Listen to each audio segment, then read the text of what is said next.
Chapter 15, Dealer's Choice. I'm not sure when rehab starts to seem like the most normal place in the world because it seems to happen without my being remotely aware of it. One day, I'm horrified by my new roommate, a middle-aged woman from Vegas who shouts in her sleep and leaves after 3 days when she decides that she can still smoke crack, quote-unquote, casually. The next day, I'm helping to set the table for dinner and not even remotely repulsed when listening to Stan talk about how he hasn't had sex in 3 months. The days and nights at Pledges are so spectacularly consistent. Every meal, group, and outing in the druggy buggy happens at the exact same time each day. After a few days, I realized what a relief it is to have someone telling me where to go and what to do. I even find myself using the ridiculous vocabulary words, and this too seems to have seeped into my system completely subconsciously. I feel, for the first time since I can remember, happy. Even the revelation that there are 2 Pledges facilities, one in Malibu with the horse stables and movie stars, and this one, which is a 16th of the price and thus lovingly referred to as low-rent Pledges by its residents, seems kind of hilarious. Okay, I'll admit that having a beautiful specimen like Justin around helps. After group, the day that I shared about hating everyone and everything, he asked me if I wanted to go on a walk. We walked and smoked and bonded about absolutely everything. He's from the Palisades and went to USC, but details aside, we've been living nearly parallel existences. Before he'd gotten into using coke, Justin had been a screenwriter and producer and was dying to get back in the business. We took turns telling each other that our respective industries would surely want us back once we were clean and sober. And before I know it, Justin is my best rehab friend. I always make sure to keep my obsessive crush on him on the down low. Tommy has warned us extensively about what happens when people substitute their drug of choice for romance, and had all but begged us to ignore dating for the month we were in treatment. And I was, in a weird way, fine with that. The truth, I was beginning to realize that despite the way I'd been living, I was something of a rule follower. One day, when Justin and I are wrangling everyone for group, Tommy leads someone new down the driveway toward the basketball court. Unlike the previous new people, however, who all seem to walk in with their heads hanging low and their clothes drooping off their skinny frames, this is a woman who wears stiletto heels, spandex pants, and a leopard print tight tank. Sartorial decisions that seem all the more shocking because she's pushing mid-40s. With a jolt, I realized the leopard-printed spandex wonder is Vera, the coke dealer I had before I'd found Alex. "Vera!" I shriek as I rush over to give her a hug. She gazes at me quizzically and a little freaked out. Tommy looks from me to her. "Oh, you know each other?" Tommy asks excitedly. The man gets excited about anything that he thinks might help someone stay sober. "Yes, I'm about to launch into the whole story about how I met Vera one night when I walked into a strip club and ran up to the stage topless. She had introduced herself to me as the manager, taken me to the bathroom to do coke with her, explained that I could buy more from her, and walked me to the ATM in the club lobby.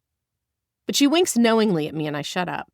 I've been here for a few weeks, so I know that we can confess our most horrific sins in rehab and never get in trouble.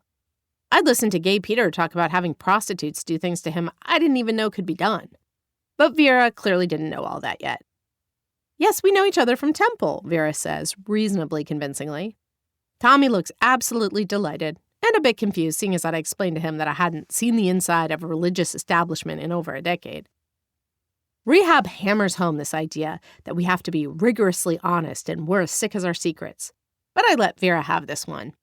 Despite her external confidence, deafeningly loud outfit, and overall smooth demeanor, I can see in her eyes that she's terrified. They make a big deal at Pledges about getting out of yourself and being of service to other people. Well, at first I thought that was a scam, to get us all to do the dishes and clean toilets and stuff so they didn't have to hire actual housekeepers. I've been surprised to discover that doing things for other people actually feels good. If I'm cleaning or helping out someone who's as freaked out as I was when I got here, I'm not thinking about the fact that I'd become a cocaine addict who ended up in rehab at 30.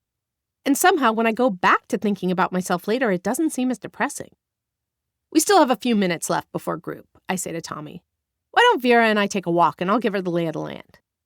Tommy nods and smiles, and Vera looks relieved as I take one of her tattooed arms and lead her in the direction of where Tommy took me the day we discussed my spirituality. Before Pledges, I'd never say something like lay of the land. Not only was it a cliche, but it also sounded incredibly lame. Yet something about being here had helped me not care about being perceived as lame. Look, this place is great. It's just a little overwhelming at first, I say to Vera, as I light 2 cigarettes and hand one to her. I think I was in shock my first few days. The only thing that gave me any comfort at all was that Tommy would say things to me like, when you first come here, it's so different from anything you've done before, it's like walking on the moon. That helped me realize that it was normal to feel completely confused and overwhelmed. Vera smokes the cigarette furiously and gazes out at the Venice Boulevard traffic. That's cool and everything, but I'm really only here so I can stay out of jail, she says. Oh, you got busted? I ask, and Vera nods. 2 other dealers here, both guys, had been busted and were trying to get the judge to reduce their sentences by completing 30-day treatment programs. But both of them had come to really like staying sober. It was cute to see bad guys melt and become good. Look, if you don't mind, can you not tell anyone you used to buy from me? Vera asks. They're not going to care, I say. It's a really non-judgmental place. I'm just really trying to keep everything on the down low, she says. And I smile because I've learned that reasoning with an alcoholic or addict, myself included, can be futile. No problem, I say. For a split second, I fondly recall the pink Post-it notes that she used to wrap her grams in. I don't know if I should be here, she suddenly says, her eyes darting from the rehab to the street, as if she's weighing the possibility of running off. A guy named Jack did it the other day, checked in, and then in the middle of introducing himself to the other residents, ran away and took off in his truck. Tommy says that rehab isn't for the people who need it, but the people who want it. A bit of wisdom I opt not to share with Vera at this particular juncture. Why don't you stick around for a day and see how you like it, I ask. Then, if you still think it doesn't feel like the right place, you can do something about it tomorrow. Vera nods, and I pat myself on the back for taking the logic I'd heard Tommy use on Peter when Peter was swearing he'd die if he didn't go out and get a hit of crystal meth right then. I throw my arm around Vera and start leading her back to the pledge's gate, marveling at the fact that I'm clutching my spandexed former drug dealer, grinning like a maniac. Later that night, we all get invited to a mini auditorium around the back of the pledge's property, where the people who graduated come by for meetings once a week. Being able to mix with all of them once a week sort of feels like getting invited to the adults' table after an entire childhood of sitting only with the other kids. The alumni who show up are all available to sponsor, and the idea is that we each pick one of them. I'm supposed to be looking for someone who has what I want, but since the one thing I really want now is sobriety and all the alumni seem to have that, I'm not exactly sure what criteria I'm supposed to be using. I like the look of mustache, Justin whispers to me as people shuffle in for group. We're in full-on sponsor shopping mode, and Justin's tilting his head in the direction of a good-looking, lean guy with an ironic handlebar mustache. Mustache looks like he's a little on the depressed side, but I smile at Justin enthusiastically. Just promise me you won't let his facial hair philosophies influence you, I whisper, and Justin shakes his head and crosses his heart. Although Justin could shave the hair on his head into a mustache shape and still look hot, his permanent 5 o'clock shadow is too much of a gift to the female race to be messed with. A pixie-ish girl with short brown hair sits down next to Mustache, and I immediately decide that she's going to be my sponsor. And then I'm quickly stricken with the fear that she's not going to be available, or is going to say no because she doesn't like the look of me, or because Vera and Robin and all the other girls are going to also ask her and she's going to be overwhelmed. But I also know that's unlikely.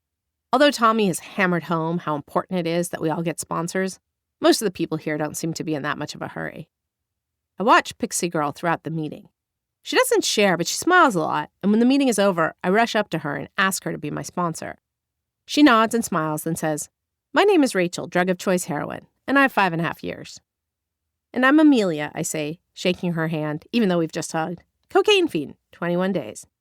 This kind of introduction is standard around rehab. Since almost no one comes in just for alcohol abuse anymore, identifying yourself by your drug of choice and how long you're sober can help clarify a lot. You can kind of tell what drugs people do sometimes.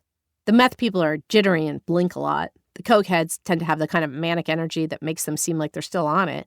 And the junkies tend to be mellow and live in Silver Lake or Los Feliz. We all mix well together, even if our drugs didn't." "Well, Miss Amelia, cocaine fiend," she says, "do you believe that drugs and alcohol have made your life unmanageable?" "I know they did," I reply. I partially hate myself for sounding like such a sycophant, but also love how good it feels to not always be so defiant. "We're going to get along just fine," she says, as she pulls out a pen and writes down her number.